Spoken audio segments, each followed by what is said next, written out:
Hi tears, எல்லோருக்கும் வணக்கம். இன்னைக்கு என்னோட மார்னிங் பிரேக்ஃபாஸ்ட்ல இருந்து நைட் டின்னர் வரைக்குமான ஹெல்த்தி குக்கிங் ரொட்டீன் தான் உங்களோட ஷேர் பண்ண போறேன். முக்கியமாக நான் ஹெல்த்தியாக மீல் பிளான் ரெடி பண்ணுறதுக்கு என்ன டிப்ஸ்லாம் ஃபாலோ பண்ணுறங்கிறதையுமே மென்ஷன் பண்ணியிருக்கேன். மோஸ்ட்லி ஹெல்த்தி டயட் அப்படின்னாலே ரொம்ப செலவாகணும்னு நினச்சிட்டு இருப்பாங்க. அப்படிலாம் ஒன்றுமே இல்லைங்க. நம்ம வீட்டில் ரெகுலராக பண்ணுற சமையலில் சில சேஞ்சஸ் கொண்டு வந்தாலே ஹெல்த்தியான ஃபுட் ஹேபிட்டை கொண்டு வர முடியும்.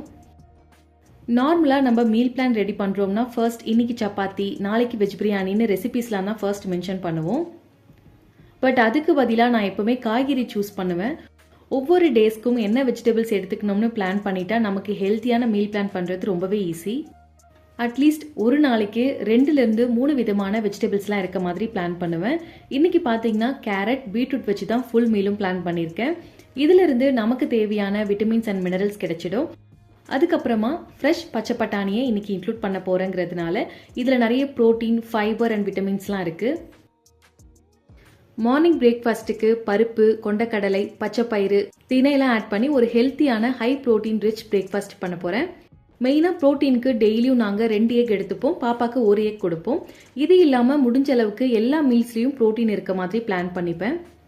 மோஸ்ட்லி ரெகுலராக அரைக்கிற இட்லி மாவு வாரத்துக்கு 2 நாள் இருக்க மாதிரி இருக்கும். மற்ற டேஸில் இந்த மாதிரி பருப்பு, சுண்டல், பச்சைப்பயிறு, ராகிலாம் இருக்க மாதிரி இன்க்ளூட் பண்ணிப்பேன். ஏன்னா பச்சைப்பயிறு, சுண்டலில் நிறைய ப்ரோட்டீன் இருக்குது. ஸோ டெய்லியும் ஏதாவது ஒரு வகையான சுண்டல் எடுத்துக்கிறது ரொம்பவே நல்லது.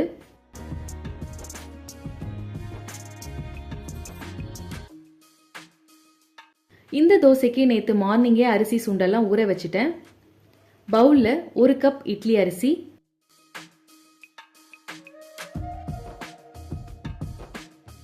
1/2 கப் உளுந்தம்பருப்பு,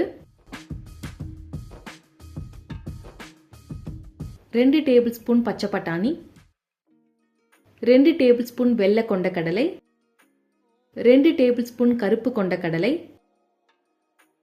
2 டேபிள் ஸ்பூன் பச்சைப்பயிறு, 2 டேபிள் ஸ்பூன் வேர்க்கடலை, 2 டேபிள் ஸ்பூன் திணை, 1 டேபிள் ஸ்பூன் துவரம்பருப்பு, 1 டேபிள் ஸ்பூன் பாசிப்பருப்பு, 1 டீஸ்பூன் வெந்தயம் சேர்த்து 2 to 3 டைம்ஸ் நல்லா வாஷ் பண்ணிட்டு தண்ணி ஊற்றி ஒரு 6 to 8 ஹவர்ஸ்க்கு ஊற வச்சுக்கலாம்.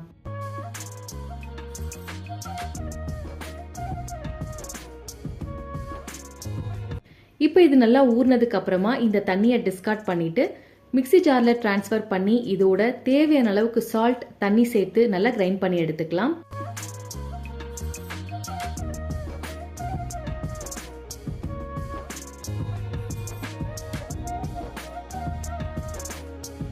ஒன்ஸ் இது நல்லா கிரைண்ட் பண்ணதுக்கு அப்புறமா ஒரு டைம் நல்லா மிக்ஸ் பண்ணிட்டு ஓவர் நைட் ஃபெர்மெண்ட் பண்ணி வைக்கணும். மார்னிங் எழுந்து பார்க்குறப்ப சூப்பராக புளிச்சிருந்தது மாவு. இப்போ இதில் தேவைப்பட்டா கொஞ்சமாக தண்ணி சேர்த்து நல்லா மிக்ஸ் பண்ணிவிட்டு இட்லி பிளேட்டில் மாவு ஊற்றி 10 to 15 மினிட்ஸ்க்கு ஸ்டீம் பண்ணி எடுத்துட்டா அவ்வளோதான் ஹெல்த்தியான ப்ரோட்டீன் இட்லி ரெடி. எனக்கு ரெகுலராக செய்கிற இட்லி தோசை ரொம்பவே பிடிக்கும். அதுலேயும் ப்ரோட்டீன் இருக்குது. பட் அதை விட இந்த மாதிரி ப்ரோட்டீன் அதிகமாக இருக்க ரெசிபி செய்கிறப்ப குவான்டிட்டியில் 2 இல்லைனா 3க்கு மேலே சாப்பிடவே முடியாது. அதுவே எனக்கு ஃபுல்ஃபில்லிங்காக இருக்க மாதிரி இருக்கும். ஸோ நம்ம கார்போட குவான்டிட்டியை கம்மி பண்ணணும்னா அதிகமாக ப்ரோட்டீன் இருக்க இந்த ரெசிபிஸ்லாம் செஞ்சால் ஈஸியாகவும் இருக்கும், அதே சமயம் ஹெல்த்தியாகவும் இருக்கும்.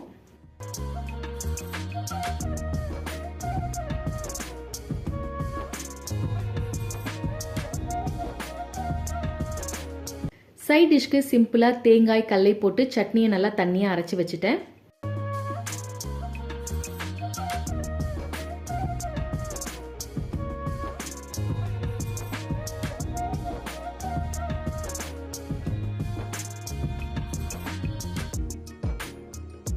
லஞ்சுக்கு கீரை குழம்பு, கேரட் பொரியல் பிளான் பண்ணியிருக்கேன்.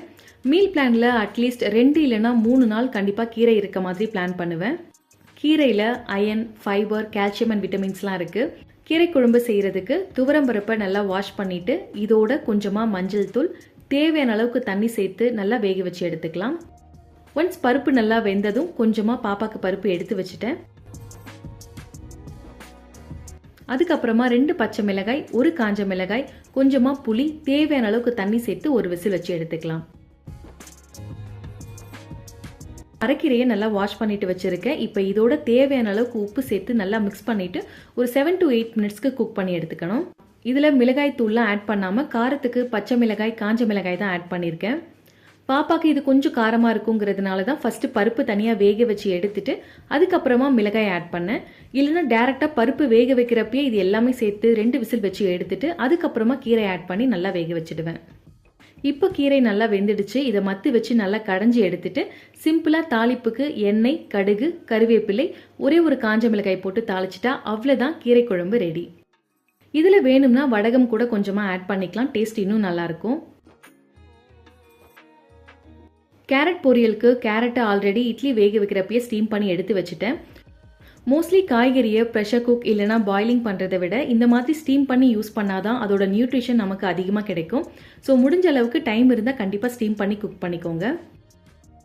லஞ்சுக்கு பாப்பாக்கு சாதத்தில் கொஞ்சமாக பருப்பு, கீரை குழம்பு, நெய்யோட மிக்ஸ் பண்ணி வச்சுருக்கேன். எனக்கு கீரை குழம்புக்கு வேர்க்கடலை வத்தலோட சாப்பிட ரொம்ப பிடிக்கும். அதனால கொஞ்சமாக அரிசி வத்தலும் வச்சுருக்கேன். தென் கேரட் பொரியல், அப்புறமா curd excellent source of protein. அப்புறம் இது ப்ரோபயோட்டிக்ங்கிறதுனால இதுவுமே கம்பல்சரி லஞ்ச் டைமில் இன்க்ளூட் பண்ணிடுவேன். ஈவினிங் ஸ்நாக்குக்கு பாப்பாக்கு சிம்பிளாக ஆம்லேட் மட்டும் போட்டு கொடுத்துட்டேன்.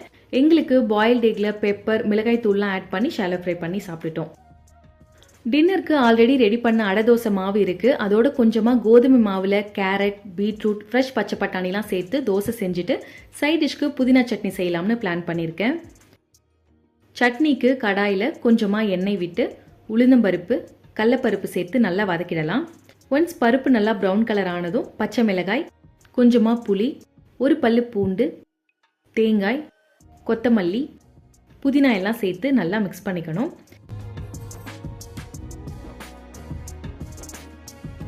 இந்த மாதிரி நல்லா வதங்கினதுக்கு அப்புறமா ஸ்டவ் ஆஃப் பண்ணிட்டு ஆற வச்சிடலாம். ஒன்ஸ் இது நல்லா ஆறுனதுக்கு அப்புறமா மிக்ஸி ஜாரில் ட்ரான்ஸ்ஃபர் பண்ணிட்டு இதோட தேவையான அளவுக்கு உப்பு ஆட் பண்ணி நல்லா கிரைண்ட் பண்ணி எடுத்துக்கணும். இப்போ தேவையான அளவுக்கு தண்ணி சேர்த்து நல்லா ஸ்மூத்தாக கிரைண்ட் பண்ணி எடுத்துக்கலாம். பாப்பாவோட ஸ்பைசஸ்க்கு ஏற்ற மாதிரி ஃபர்ஸ்ட் அரை பச்சை மிளகாய் ஆட் பண்ணி செஞ்சுட்டு அதுக்கப்புறமா எங்களுக்கு மீதி இருக்க பச்சை மிளகாய் ஆட் பண்ணி செஞ்சுட்டேன். இன்ஸ்டன்ட் தோசைக்கு பவுலில் 1/2 கப் கோதுமை மாவு, 2 டேபிள் ஸ்பூன் ரவை,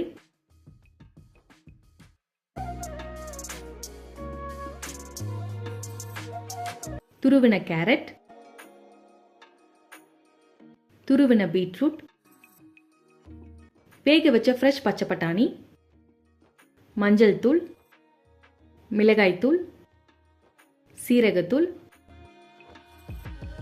தேவையான அளவுக்கு சால்ட், தண்ணி சேர்த்து இந்த மாதிரி நல்லா மிக்ஸ் பண்ணிக்கணும்.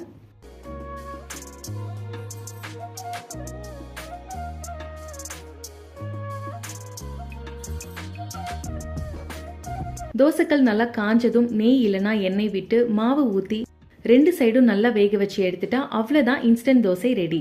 இதில் ஃப்ரெஷ் பச்சை பட்டாணியை நல்லா வேக வச்சு யூஸ் பண்ணியிருக்கேங்கிறதுனால நான் மேஷ் பண்ணலை. எங்கர் பேபிஸ்க்கு கொடுக்குறப்ப பச்சை பட்டாணியை நல்லா மேஷ் பண்ணிட்டு ஆட் பண்ணுறது பெட்டர்.